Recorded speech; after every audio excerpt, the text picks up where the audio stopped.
So in general, having worked on By the Way, Californication, and to an extent One Hot Minute, how exactly did your relationship with the Red Hot Chili Peppers begin?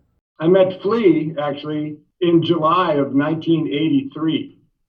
In 1983, that's a long time ago. In Yeah. 1983, I was an assistant engineer at the record plant in Los Angeles, and I was, as we did in those days, one of the senior assistants would have free studio time overnight and would do demos with bands, local bands. And so it was a little out of my league, but I was assisting another guy who was doing a demo with a band, and the band was called What Is This?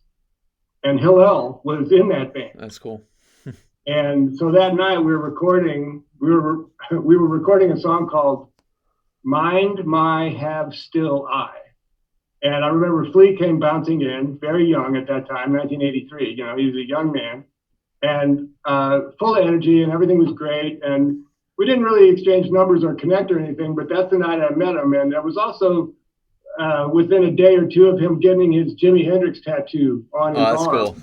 And I remember that he very proudly took off the Band-Aid to show us his fresh tattoo. Yeah. And he's like, well, that's all right. You know, that's really good. So I met Flea in the 80s, but, then time went on. And a little later, I met Dave Navarro.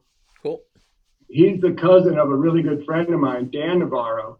Dan Navarro is a singer, a songwriter, and I made a lot of records with his band.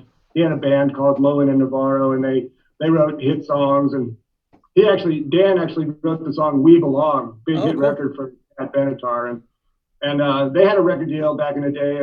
And Dave came in as a really young kid, just starting out in Jane's Addiction, and played, from like.